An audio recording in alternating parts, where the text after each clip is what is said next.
အမျိုးသမီးတစ်ယောက်ဟာအပေါ်ဝက်အင်ဂျီကိုချွတ်လိုက်ပြီးမီတာ100မြင့်နဲ့တိုက်ပေါ်ကနေလှည့်ပြီးခုန်ချလိုက်ပါတယ်။အောက်ကိုကျတဲ့အရှိန်ပိုမြန်လာတာနဲ့အမျှတဖြည်းဖြည်းချင်းကိုပြောက်အခြေအနေ invisible state ကိုရောက်ရှိသွားပါတယ်။ဆက်လက်ပြီးသူမဟာပတင်းပေါ်ကိုဖောက်ဝင်လိုက်ပြီးကိုပြောက်အခြေအနေကနေတဖြည်းဖြည်းပြန်ပေါ်လာပါတယ်။သူမဟာလူဆိုးတွေကိုတနက်နဲ့ဆက်တိုက်ပစ်ခတ်လိုက်ရာလူဆိုးတွေအတိအသီလဲကြကုန်ပါတယ်။အမျိုးသမီးဟာရုတ်တရက်တွေးလိုက်ရတာကဂေးရှာစရုပ်တရုတ်ကဓားစကန်ကိုဖမ်းချုပ်ထားတာပါ။သူမဘာစကားမှမပြောဘဲပြက်ပြက်သားသားပဲတနက်နဲ့ပစ်လိုက်ရာစက်ရုပ်ဟာနယံဘောကောင်းကြီးပြုတ်ကျလာပါတယ်။ဒါပေမဲ့စက်ရုပ်ဟာမသေးခင်မှာအံ့ဩစရာကောင်းတဲ့စကားတစ်ခုကိုပြောလိုက်ပါတယ်။စကားဆုံးလာနဲ့ကြောက်စရာကောင်းတဲ့မျက်နှာပေဖြစ်သွားပါတယ်။အမျိုးသမီးကဘာမှဆက်မပြောတော့ဘဲအသေးပြစ်တက်လိုက်ပါတယ်။အဲ့ဒီအချိန်မှာလဲကျနေတဲ့လူသက်သမားတစ်ယောက်ကလက်ထဲကဘုံကိုဖြုတ်ဖို့လုပ်နေတော့ခြေထောက်တစ်ဖက်နဲ့နင်းချခံလိုက်ရပါတယ်။ဒီလိုပေါက်ကွဲမှုကိုတားဆီးလိုက်တဲ့စပင်းဖြူဖြူနဲ့လူကတော့အမျိုးသမီးရဲ့လှုပ်ဖို့ကင်ဖက်ပါတယ်။အမျိုးသမီးနာမည်ကတော့မီရာပါ။မိမိပြစ်တက်လိုက်တဲ့စက်ရုပ်ကိုကြည့်ပြီးမီရာထွေးဝေသွားပါတယ်။သူမဟာကိုလူလားစက်ရုပ်လားဆိုတာဝေခွဲမရဖြစ်နေတာပါ။စပင်းဖြူကတော့မီရာရဲ့စိုးရိမ်မှုကိုနားလေပါတယ်။သူကမီရာကိုနှစ်ထိဖို့ကြိုးစားပြီးမြဲမီရာကတော့လှည့်ထွက်သွားပြီးကိုပြောက်အချင်းဒီပြောင်းကထွက်ခွာသွားပါတော့တယ်။တကယ်တော့ဒီခေတ်ကြီးဟာညံရည်သူခေတ်ကိုရောက်နေပါပြီ။လူသားတွေဟာစက်ပစ္စည်းအပေါ်မိခိုးမှုကိုမလွန်ဆန်နိုင်တော့ပါဘူး။ခန္ဓာကိုယ်တစ်ခုလုံးကိုတော့စက်ပစ္စည်းတွေနဲ့အစားထိုးလို့ရနေပါပြီ။ကျွန်တော်တို့ရဲ့ဇလိုက်မီရာကတော့ကဘာပေါ်မှာပထမဆုံးလူအုံနောက်ကိုစက်ရုပ်ကိုယ်ထဲထည့်သွင်းထားသူပါ။သူမရဲ့ပြည့်စုံတဲ့ခန္ဓာကိုယ်ကိုဟန်ကကုမ္ပဏီကတာဝန်ယူတိစောက်ပေးထားတာပါ။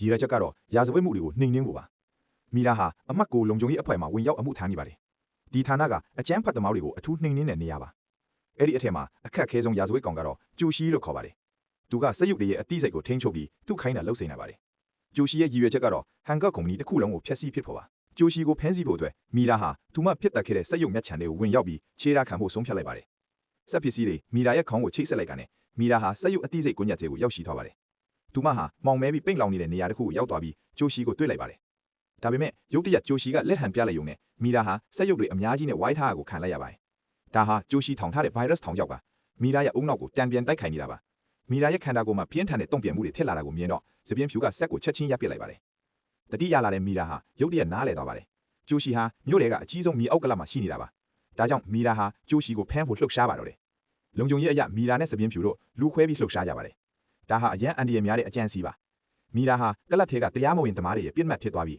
ဂိုင်းစတာခေါင်းဆောင်ရဲ့အခန်းကိုအဖမ်းခံလိုက်ပါတယ်။ခေါင်းဆောင်ကမီရာရဲ့ခန္ဓာကိုယ်ကိုအကဲခတ်ပြီးရိုက်နှက်လိုက်ပါတယ်။ဘေးနားကတပည့်ထစ်သူကတော့လျှက်စစ်တုံတန်းနဲ့မီရာကိုတိုးလိုက်တာကနေလျှက်စစ်စီးပြီးမီရာရဲ့အဆက်အသွယ်မှုနဲ့စပင်းဖြူတို့အဆက်အသွယ်ပြတ်သွားပါတယ်။မီရာပြန်တိုက်ဖို့ဆုံးဖြတ်လိုက်ပါတယ်။စောက်ထိုးအနေထားနဲ့ခြေသလုံးကိုဖတ်ပြီးရှေ့နောက်ကလက်အောက်ငယ်စားနှီးလောက်ကိုကန်ထုတ်လိုက်ပါတယ်။စပင်းဖြူကရောက်လာပြီးကူညီပေးတယ်လို့မီရာကလည်းအခန်းထဲကလူတွေအကုန်လုံးကိုအလွယ်တကူပဲရှင်းပစ်လိုက်ပါတယ်။မကြခင်မှာပဲမီရာဟာကလပ်ကမြေအောက်ခန်းထဲကိုဝင်သွားပါတယ်။ဒီနေရာဟာသူမစက်ရုပ်မျက်ခြံထဲမှာမြင်ခဲ့တဲ့ပုံစံအတိုင်းပါပဲ။မတိစိတ်ထဲကရှေးဟောင်းအိမ်လေးပေါ်လာလိုက်ပျောက်သွားလိုက်နဲ့မီရာစိတ်လှုပ်ရှားသွားပါတယ်။ဒီအချိန်မှာပဲကျိုးရှီကအရှိမထိုင်နေပါတယ်။မီရာတွေဝေမနေပဲကျိုးရှီကိုပြစ်လိုက်ပြီးမြင်အရှိမမြင်နေရတာကကျိုးရှီအစ်စ်မဟုတ်ပဲပုံရရောင်တာထိနေပါတယ်။ဒါပေမဲ့နောက်ဆက်တွဲအရမီရာဟာဘုံတွေအများကြီးတက်ဆင်ထားတာကိုတွေ့လိုက်ပါတယ်။သူမစပြင်းဖြူကိုအမြန်တွန်းထုတ်လိုက်ပါတယ်။ဒါပေမဲ့ဘုံကတော့တခဏတည်းမှာပဲပောက်ကွဲသွားပါတယ်။နှစ်ယောက်စလုံးလွင်းသွားပြီးမီရာရဲ့ခန္ဓာကိုယ်ကအများကြီးပျက်စီးသွားပါတယ်။စပြင်းဖြူဖက်မှာတော့မျက်လုံးတွေထိခိုက်သွားတဲ့အတွက် X-ray မြင်ထားတဲ့မျက်လုံးတစ်စုံကိုအစားထိုးတက်လွန်လိုက်ပါတယ်။နောက်နေ့မှာမီရာအခင်းဖြစ်ပွားနေရာကိုရောက်လာပါတယ်။ဟန်ကကုမ္ပဏီနီးပညာရှင်တွေကျိုးရှီလက်ချက်နဲ့အသေးခံလိုက်ရတာကိုတွေ့လိုက်ရပါတယ်